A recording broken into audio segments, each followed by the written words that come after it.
Hey hey! Aujourd'hui, on se retrouve pour analyser ensemble les énergies de la nouvelle lune du 14 octobre. Si tu viens de débarquer et que tu ne me connais pas encore, moi c'est Chloé et je t'aide à comprendre et analyser tes cycles répétitifs pour les briser et pour t'aider à enfin avancer. Alors j'analyse les énergies de cette nouvelle lune grâce à la numérologie. En gros, en numérologie, chaque chiffre a une signification et en fonction de là où le chiffre est placé, la signification change. Par exemple, ici c'est le chiffre dans la Terre qui est dérivé de l'année et qui te parle de ta plus grande difficulté. Ici, on a le chiffre dans la lune qui te parle de ta motivation, de ta raison d'avancer. C'est bon? Alors, ici, c'est le chiffre dans la vibration ou le chemin de vie. L'idée, c'est que c'est un chiffre qui va te donner une indication sur ce que tu es venu apprendre ou dans le cas de cette nouvelle lune, qu'est-ce que cette nouvelle lune va nous faire travailler. Et le 4, c'est l'organisation, le fait d'être carré, parfois un peu psychorigide, mais le fait d'avoir besoin juste de mettre les choses dans des cases, d'être organisé, de suivre des étapes.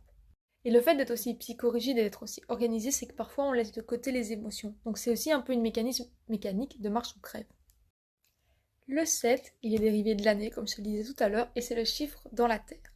Le chiffre dans la Terre te dit quelle est la plus grosse difficulté que tu as.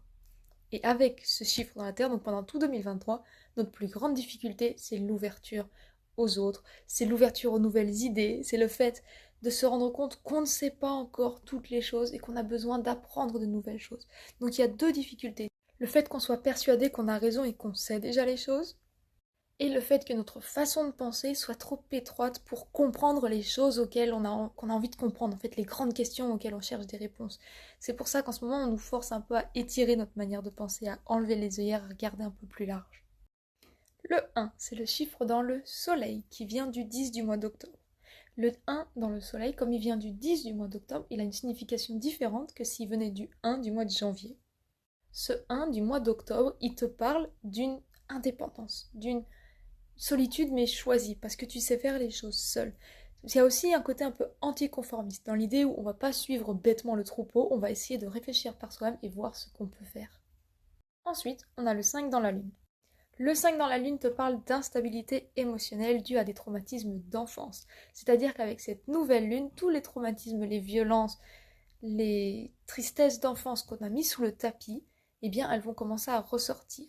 C'est pour ça aussi qu'en ce moment tu as du mal à créer quelque chose de stable et qu'il y a tout qui vibre parce que justement il y a toutes ces anciennes poubelles qui remontent à la surface. Ces violences et ces abus que tu as vécus, ça va être le moment de les nettoyer. Donc, première chose, cette période va être très instable émotionnellement. Il y a beaucoup de choses qui vont remonter, il y a beaucoup de connexions qu'on va faire, beaucoup d'abus, beaucoup de traumatismes qu'on va devoir libérer. Donc, surtout, la première étape, ancre-toi bien parce que ça va secouer. Surtout avec ce 4 qui part dans la logique du marche ou crève, mets tes émotions de côté, ça va vraiment partir, tu vas avoir l'impression de te noyer dans tes émotions, dans ton passé, alors qu'en ce moment on te demande justement d'avancer, de pas trop réfléchir. Je suis pas en train de te dire de mettre tes émotions et tes traumatismes sous le tapis, juste qu'il va falloir les régler pour pouvoir avancer.